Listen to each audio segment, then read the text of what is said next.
राहुल, कैसे हैं आप? बढ़िया भाई, आप बताओ कैसे हो। मैं एकदम बढ़िया। राहुल, जैसा कि मैंने अपने व्यूअर्स को बताया भी है, इस वीडियो में हम जो विषय है हमारा इस वीडियो पर चर्चा करने का, वो है क्रिकेट में जो टीम इंडिया का इतना बुरा हाल हो चुका है। टेस्ट सीरीज अभी हम लोग हारे हैं न्यूजीलैंड के खिलाफ 3-0 से अपनी होम कंडीशंस पे, जो कि इतिहास में पहले कभी नहीं हुआ है। बहुत बहुत बुरी हार इसे हम कह सकते हैं। टीम इंडिया अब उसी वीक माइंडसेट के साथ अब आगे की जो ट्रॉफी है, टीम इंडिया की जो कंडीशन है, ये जो हार की कंडीशन है, इसका मुख्य कारण आपके नज़रिए से क्या होगा कि इतनी बुरी हार आज तक जैसा कि नहीं मिली है, तो वो क्या रीज़न थे इस चीज़ के कि उनको इतनी बुरी हार देखने को मिली है? हाँ भाई, बहुत सारे रीज़न है मेरी नज़र में। तो सबसे पहला रीज़न मैं दूंगा, जो कैप्टनसी रही है पूरी सीरीज़ में। कैप्टनसी बहुत ही पुअर रही है फ्रॉम द डे वन, जब से टेस्ट मैच श्रृंखला जो है स्टार्ट हुई। तो जो पहले दिन से ही, पहले टेस्ट के पहले दिन से ही जो ओवरकास्ट कंडीशन थी बैंगलोर में, और आप टॉस जीत के पहले बल्लेबाजी करने का फैसला लेते हैं, बहुत ही गलत फैसला था, ठीक है। लेकिन तब भी अगर आपने एक गलत फैसला ले लिया है तो आप उन कंडीशंस को समझते हो और अपने आप को अप्लाई करने की कोशिश करते हो। लेकिन 46 पे ऑल आउट हो जाना, एक ऐसी टीम जो कि अभी T20 वर्ल्ड कप जीत के आई है, मतलब ये तो कोई भी एक्सपेक्ट नहीं कर रहा था। बिल्कुल बिल्कुल। तो हम पहला मैच वहीं से हार गए थे, और उसके बाद के जो दो मैचेस रहे हैं उसमें इन्होंने टर्निंग ट्रैक बनाए हुए थे, ये सोचकर कि न्यूजीलैंड से स्पिन खेली नहीं जाती है। और एक ऐसी न्यूजीलैंड टीम आई थी भारत में जो श्रीलंका से पहले ही दो मैच हार के आ चुकी है बहुत बुरी तरह। एक फॉलो ऑन से हार के आए थे, और एक वो कम से कम नहीं तो 300 सवा 300 रनों से हार के आए थे। और उसी टीम में जब केन विलियमसन भी थे बैटिंग लाइनअप में। तो ऐसी माइंडसेट के साथ कोई टीम आई हुई है, वैसे ही स्पिनिंग ट्रैक वहाँ पर भी हैं। वहाँ पर वो अपने होम कंडीशंस का इस्तेमाल करके श्रीलंका अगर उनको हरा सकती है तो हमें भी उनको हराना चाहिए था। ठीक है, आप दूसरा मैच भी हार गए, कोई बात नहीं।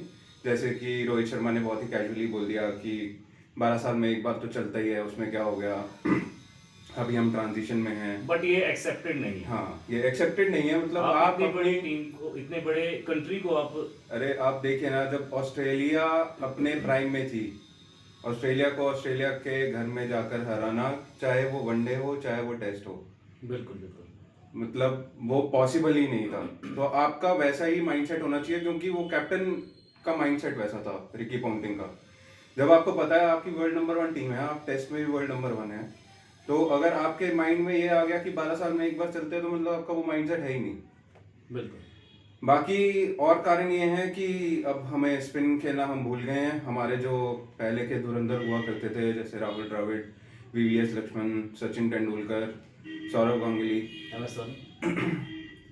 एम एस धोनी इतना नहीं कहूंगा क्योंकि टेस्ट में उनकी एवरेज बहुत कम है। हाँ, मतलब नहीं, वाइट बॉल स्पिन को तो क्रिकेट अच्छा में खेलते आप बोल सकते हैं, मतलब लेकिन मतलब ये आर्ग्यूएबल है, जस्ट बिकॉज ऑफ क्योंकि मैं उनका बहुत बहुत बड़ा फैन हूँ। ठीक है, मतलब मैं उस टाइम की बात कर रहा हूँ जब ट्रांजिशन होके टीम एक नई टीम बनी थी। उस टाइम पे फिर हमने इम्प्रूव किया अपने क्रिकेट को बहुत ज़्यादा। अच्छा, ट्रांजिशन की आपने बात करी तो 3 मैच में इतने ज़्यादा चेंजेस गौतम गंभीर लेकर आए, ये एक कोच की रणनीति है या फिर वो ग्रेग चैपल से एक प्रेरणादायक, क्योंकि उस समय भी सौरव गांगुली एक बहुत बड़े खिलाड़ी थे, उन्होंने अपना उस दौर में जब इंडियन क्रिकेट टीम में वो काफ़ी चेंजेस लेकर आए थे, और उसी चीज़ को जो गौतम गंभीर है वो दोहराना चाहते हैं। क्या कुछ कारण है जो इतने सारे चेंजेस 3 मैचों के अंदर उनको देखने को मिले? ये बहुत ही अच्छा क्वेश्चन है, और बहुत पॉसिबल चीज़ है जो आपने बोली है कि गौतम गंभीर चाहते हों जो भी सीनियर प्लेयर हैं उनको चेंज करके अपनी एक टीम बना सके और इंडिया को एक नई टीम की तरफ लेके जा सके। लेकिन ट्रांजिशन कभी भी ऐसा नहीं होना चाहिए। जैसे उस टाइम पे भी हमारे क्रिकेट ने बहुत सफ़र किया था 2007 में, जब सौरव गांगुली और सब बहुत ज़्यादा पॉलिटिक्स हो गई थी, और फिर मतलब हमारा डाउनफॉल शुरू हो गया। और 2007 में भी हम वर्ल्ड कप से बाहर हो गए थे। हमारा लक बहुत अच्छा था कि उस टाइम पे हमारे पास वाइट बॉल क्रिकेट प्लेयर बहुत अच्छे थे। एम एस धोनी ने तब बहुत ही अच्छी शुरुआत की थी युवराज अपने प्राइम फॉर्म में थे तो हम T20 वर्ल्ड कप लेकर आए थे उसके बाद 2007 world cup ODI world cup के बाहर होने के बाद। हाँ तो मतलब उस टाइम पे भी ऐसा ही था कि पॉलिटिक्स इतनी ज़्यादा हो गई थी टीम में, तो अभी भी मेरे को ऐसा लगता है कि ये एक फैक्टर हो सकता है या Politics.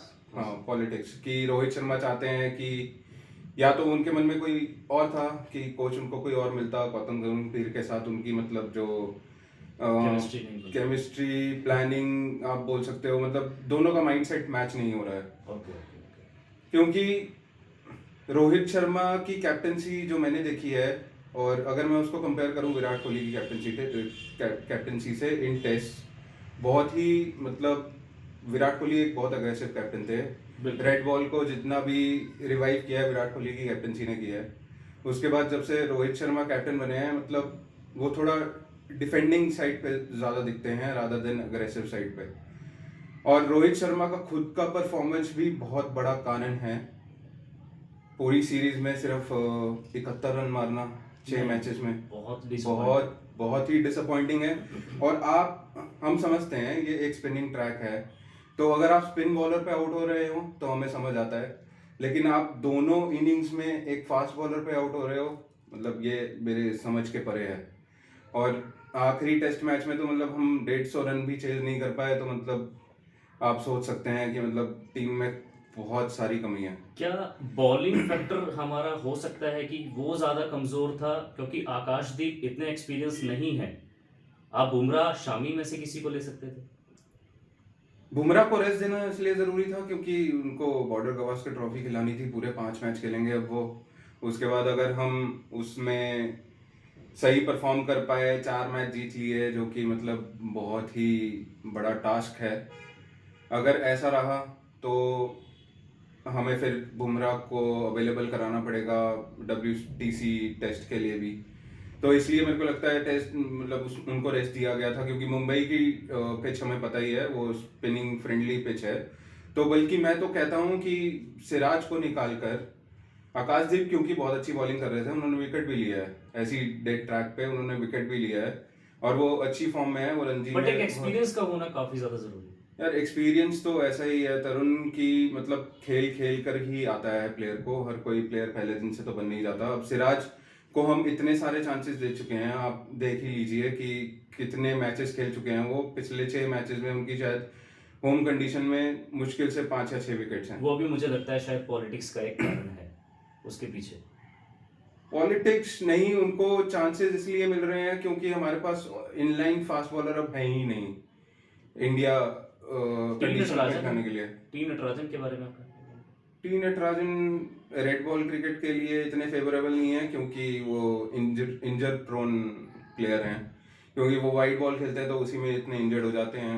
हाँ लेकिन वाइट बॉल में उनका करियर अच्छा हो सकता था, लेकिन उसमें भी उनको मौका मिला ही नहीं बिल्कुल भी। तो वो एक चीज़ है, क्योंकि T20 के बहुत अच्छे बॉलर हैं वो, मैं अभी भी ये मानता हूँ। तो इंडिया में बहुत ऐसे प्लेयर्स रहते हैं कि मतलब जिनको हमें लगता है कि चांस मिलना चाहिए, नहीं मिलता है। लेकिन आपके पास जो सेट ऑफ प्लेयर्स अवेलेबल हैं, आपको 15 प्लेयर मिले हैं, उनमें से आप देखिए अक्षर पटेल को हमने बाहर बिठा रखा है, लेकिन इंडियन होम कंडीशन के लिए उनसे अच्छा बैट्समैन नहीं है अभी। वॉशिंगटन सुंदर को चांस मिला, उन्होंने प्रूव किया। ये सरफराज खान का मेरे को समझ नहीं आता, इनको इस प्लेयर में क्या ऐसा दिखता है। ठीक है मैं मानता हूँ कि फर्स्ट क्लास में 70 की एवरेज है, बट आप एक प्लेयर पे अगर इन्वेस्ट करते हैं तो आप उसका पूरा प्लेइंग स्टाइल सब कुछ देखते हैं, ठीक है। तो अगर आप उसके प्लेइंग स्टाइल पे उसको जज कर रहे हैं तो आप देखिए जो वो 2 टेस्ट मैच खेले हैं, तीनों ही खेले हैं वैसे तो, लेकिन जो 2 उन्होंने खेले हैं जिसपे स्पिन हो रही थी तो उनमें उनका जो फुटवर्क और जो डिफेंड करने का तरीका था स्पिन के अगेंस्ट बहुत ही पुअर था। मतलब ऐसा लग रहा था कि जैसे कोई टेल एंडर आके बॉल को डिफेंड कर रहा हो। और मतलब मेरे को नहीं समझ आया कि मतलब क्या सिलेक्शन कमेटी क्या देखती है प्लेयर में, कि फर्स्ट क्लास में अगर आपकी 70 की एवरेज है तो बस आप डायरेक्टली सिलेक्टेड हैं। तो उनकी एक नॉक तो अच्छी आई थी ना। एक नॉक अच्छी होने से क्या होता है, वो डेड ट्रैक था सेकंड इनिंग में, तो बिल्कुल डेड ट्रैक था, उसमें हर कोई रन मार रहा था। ऐसा नहीं है कि मैं वही बोल रहा हूँ कि अगर आप ऐसे ही जज करने लगोगे, आप कंडीशन के हिसाब से देखते हैं। उसमें भी फर्स्ट इनिंग में उन्होंने जो शॉट खेला था मैंगलोर में, मेरे को याद है स्टेप डाउन करके वो बॉलर को मारने लगे थे और कैच आउट हो गए थे। तो मतलब वो भी एक पुअर शॉट सिलेक्शन मैं कहूँगा, क्योंकि अगर आप इतना ही रणजी खेल के आए हैं तो आपका माइंडसेट वैसा होना चाहिए कि मतलब मेरे को हर कंडीशन में खेलना है। चलिए, ये तो बात थी पास्ट की, जो हो चुका है इंडियन क्रिकेट के साथ। लेकिन अब हम बात करते हैं जो आने वाली श्रृंखला है टेस्ट सीरीज बीजीटी, यानी कि बॉर्डर गावस्कर ट्रॉफी। काफ़ी ज़्यादा लोग एक्साइटेड हैं, जो क्रिकेट क्रिकेट प्रेमी हैं उनको काफ़ी ज़्यादा एक्साइटमेंट है इस सीरीज़ की, और इसी के बलबूते पर ही हम WTC का फाइनल जो है वो खेलने वाले हैं। तो क्या पॉसिबिलिटीज़ ऐसी हैं कि हम जो बीजीटी है बॉर्डर गावस्कर ट्रॉफी, इसको हम जीत सकते हैं कि नहीं जीत सकते? कौन सी मतलब ऐसे चेंजेस हैं जो लेके आने चाहिए, वो उसके विषय पर एक बार आप बताइए। तो बॉर्डर गावस्कर ट्रॉफी का अगर हम ऐसे वीक माइंडसेट के साथ जाएंगे, बिना मतलब बिल्कुल भी अगर आपकी अग्रेसिव अप्रोच नहीं होगी, अब जैसे रोहित शर्मा अवेलेबल ही नहीं है पहले दो टेस्ट के लिए, तो बुमराह का बहुत बड़ा योगदान रहेगा, क्योंकि वो कैप्टन भी रहेंगे टीम के जहाँ तक मुझे लगता है, और वो सबसे प्राइम बॉलर भी हैं पूरे सेट ऑफ बॉलर्स में। तो टीम सिलेक्शन का बुमराह और गौतम गंभीर पे बहुत बड़ा, मतलब उनके कंधों पे बहुत बड़ी जिम्मेदारी होगी कि एक राइट टीम को लेकर जाएं, कि आपको कैसा कॉम्बिनेशन खिलाना है, किस तरह की पिच है, क्योंकि ऑस्ट्रेलिया में जो आपके ट्रैक्स रहते हैं वो थोड़े फास्ट रहते हैं, थोड़े स्पीडी रहते हैं, थोड़े बाउंसिंग रहते हैं। तो आपको कितने स्पिन प्लेयर खिलाने हैं, कितने फास्ट प्लेयर खिलाने हैं, और कितने ऑलराउंडर चाहिए जो बैटिंग भी कर सके, बॉलिंग भी कर सकें। जैसे नीतीश कुमार रेड्डी मेरे को लगता है टीम में आने वाले हैं, क्योंकि उन्होंने अभी इंडिया ए और ऑस्ट्रेलिया ए की सीरीज चल रही है, उसमें बहुत ही अच्छा प्रदर्शन किया है। और मेरे को लगता है इस लाइनअप में एक ध्रुव जुरेल जरूर होने चाहिए। वो बहुत बढ़िया ये रेड बॉल आपने काफ़ी क्रिकेटर बन इंटरेस्टिंग सकते हैं। नाम लिया है। क्योंकि ध्रुव जुरेल आप देखिए, जो इंडिया ए और ऑस्ट्रेलिया ए में अभी मैचेस हो रहे थे, उनमें 4 इनिंग में सिर्फ वही एक ऐसा प्लेयर है जिसने कंसिस्टेंटली रन मारे हैं। बिल्कुल। हमने केएल राहुल भी ट्राई किया, मतलब आप देखिए वो ऑस्ट्रेलिया ए के साथ ही नहीं रन बना पा रहे हैं। और हमें पता है कि केएल राहुल की कमजोरी है फास्ट बॉलिंग, जो जहाँ भी बाउंसी ट्रैक होंगे या स्किडी ट्रैक होंगे वो फंस जाते हैं, या तो आगे आके डिफेंड करने की कोशिश करते हैं, अंदर आने वाली बॉल को आउट हो जाते हैं।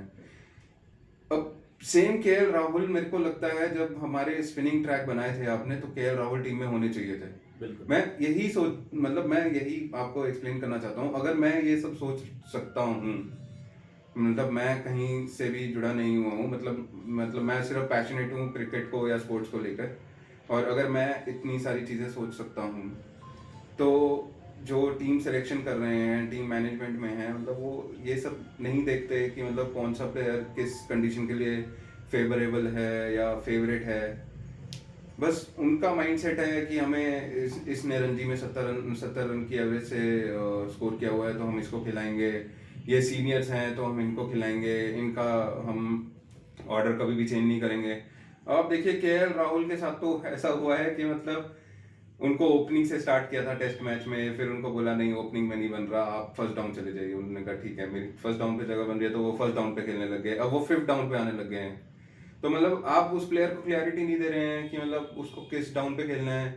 अब जैसे बैंगलोर वाला जो मैच था, आपको पता है इतनी स्विंग हो रही है, तो आप केएल राहुल को भी भेज सकते थे उस टाइम पे। तो एक कैप्टन की कमी आपको लग रही है, गौतम गंभीर? बिल्कुल कैप्टन की कमी है, ये कैप्टन के डिसीजन होते हैं उसी टाइम पे। कोच का काम मोस्टली ये होता है कि टीम में पॉलिटिक्स ना हो। अब आप मेरे को यही बताइए कि गौतम गंभीर विराट कोहली को जाके बता सकता है कि तू कवर ड्राइव गलत खेल रहा है? नहीं ना। नहीं बता या रोहित शर्मा को बोलता है कि तू पुल गलत खेल रहा है? नहीं बता सकता। तो सिर्फ कोच का यही काम होता है कि अगर उसको लगता है कि बैट्समैन की कहीं गलती हो रही है, जैसे बाहर जाती हुई बॉल का बहुत ज़्यादा खेलने की कोशिश कर रहे हैं, तो कोच ये बोल सकता है कि तू इससे बच सकता है। बस कोच का इतना ही काम है, और यूनिटी बनाए रखना टीम में। कोच का सिर्फ इतना ही काम होता है। हाँ, अगर कोच के होते हुए पॉलिटिक्स हो रही टीम में, जैसे ग्रेग चैपल के टाइम में आपने मेंशन किया था हुई थी, तो फिर टीम का पूरा मनोबल खराब हो जाता है उस अच्छा, टाइम पे। हाल ही में बीसीसीआई की एक टिप्पणी आई है कि जितने भी सीनियर्स प्लेयर हैं इंडियन क्रिकेट टीम में, अगर उनको मतलब कुछ कुछ उनको टेस्ट दिए जाएंगे, टेस्ट हाँ, मैचेस दिए जाएंगे, England test England series test का। सीरीज जो है, वहां तक अगर वो मतलब अपना सक्सेसफुल एक प्रदर्शन नहीं कर पाते, तो कुछ बड़ा हमें सीनियर प्लेयर्स के साथ देखने को मिल सकता है। आपकी क्या राय है इस विषय में?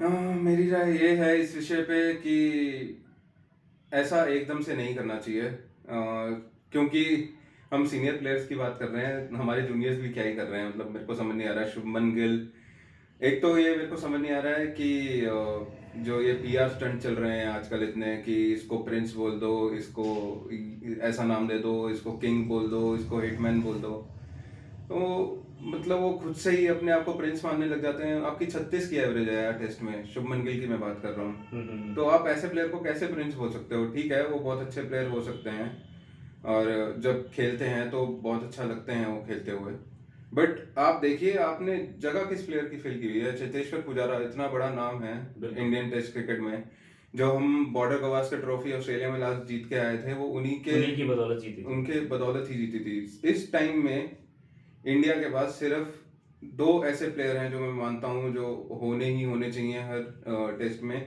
बाकी सब वल्नरेबल प्लेयर हैं कि मतलब वो कभी भी निकल सकते हैं। एक ऋषभ पंत है ऐसा नाम, जो मेरे को लगता है अगर रोहित शर्मा निकलेंगे तो आने वाले टाइम में वही एक ऐसे प्लेयर हैं, खिलाड़ी हैं जो कैप्टन भी बन सकते हैं रेड बॉल क्रिकेट में। और दूसरा नाम बुमराह ऑब्वियसली। तो ये दो ऐसे प्लेयर, मतलब ये दो ऐसे प्लेयर हैं कि इनको तो आपको रखना ही चाहिए टीम में।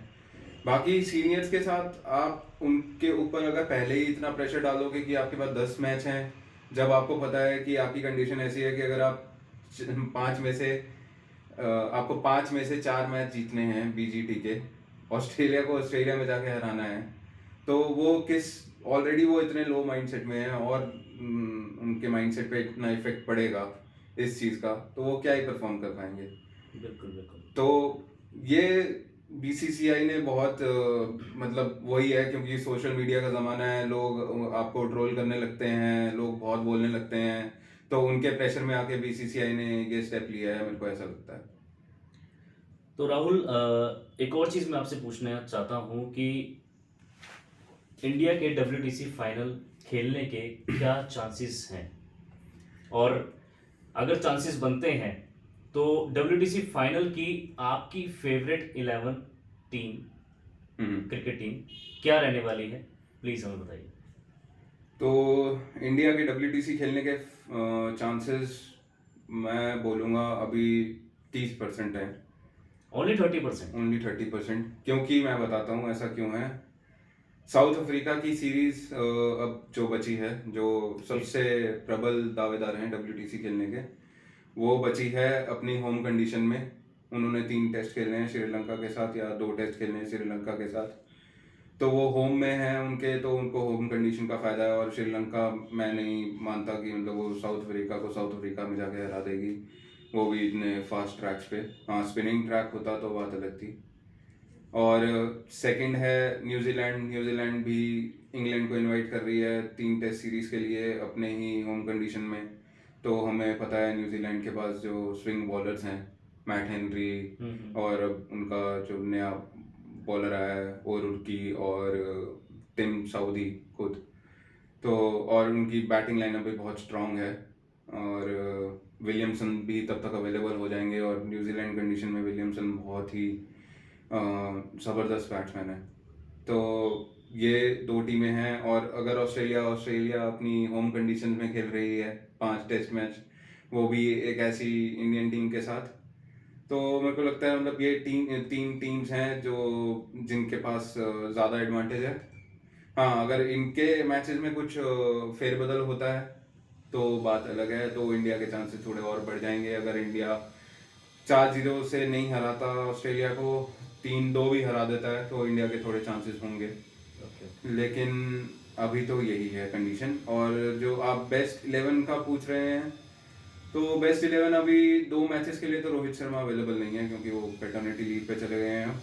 और तो ओपनर मैं चाहूँगा कि लास्ट टाइम अगर मैं देखूं, शुभमन गिल ने बहुत अच्छा परफॉर्म किया था बीजीटी में, जी। तो ऑस्ट्रेलिया में जाकर ही बहुत क्रूशियल इनिंग्स खेली थी उन्होंने। तो मैं चाहूँगा शुभमन गिल ओपन करें यशस्वी जायसवाल के साथ, और वन डाउन हम रख सकते हैं, केएल राहुल को रख सकते हैं हम वन डाउन।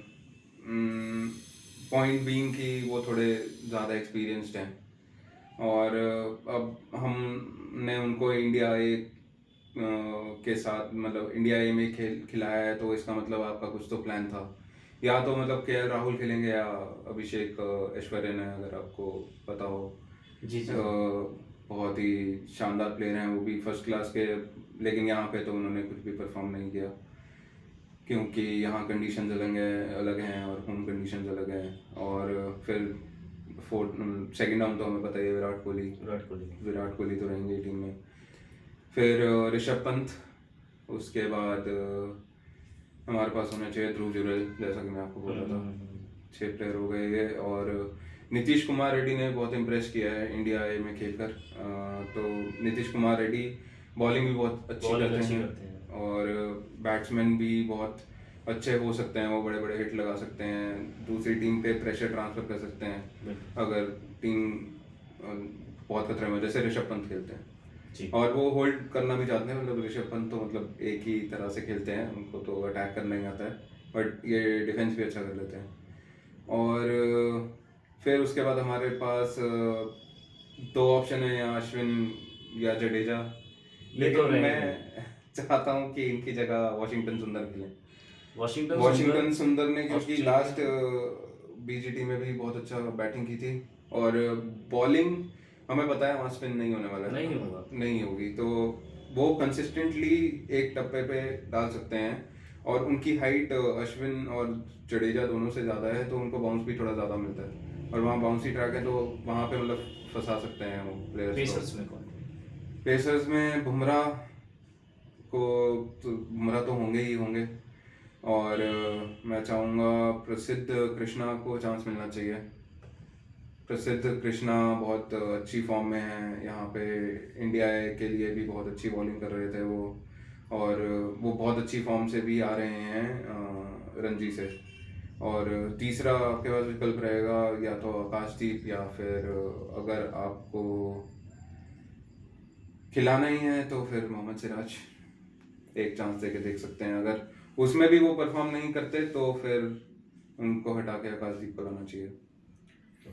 और एडिलेड में भी है एक मैच, तो वहाँ थोड़ा स्पिनिंग ट्रैक रहता है, तो उसमें आपको थोड़ा टीम चेंज करनी पड़ेगी, क्योंकि वहाँ 2 या 3 स्पिनर भी खिला सकते हैं, अश्विन जडेजा। तो राहुल, बहुत बहुत धन्यवाद आपका अपना कीमती समय निकालने के लिए और हमसे इस विषय पर चर्चा करने के लिए। हमारे व्यूअर्स जो है आपकी इस इंफॉर्मेशन से काफ़ी ज़्यादा उनको नॉलेज मिली होगी। मैं आशा करता हूँ उनको एक पसंद आया होगा आपका साथ उनके साथ। तो मिलेंगे अगली वीडियो में, आशा करते हैं जल्दी मिलेंगे हम। और बीजीटी के बाद ही हम सोच रहे हैं कि आपके साथ दोबारा से आपकी राय जो हमारे व्यूअर्स तक पहुंचाने के लिए हम कोशिश करेंगे। तो thank you so much. Thank you. तो दोस्तों, आपको वीडियो कैसी लगी? अगर पसंद आया ये पॉडकास्ट तो लाइक कीजिए, शेयर कीजिए अपने फ्रेंड्स के साथ। अगर इस पॉडकास्ट में आपको नॉलेजेबल आपको कंटेंट अगर मिला है तो शेयर कर दीजिए अपने फ्रेंड्स के साथ। कुछ भी अगर आपने इससे रिलेटेड, क्रिकेट से रिलेटेड भी अगर आपने कुछ पूछना है तो आप कमेंट बॉक्स में कमेंट भी कर सकते हैं। जल्दी मिलेंगे आपके साथ नए पॉडकास्ट में, तब तक के लिए दोस्तों जय हिंद, जय भारत।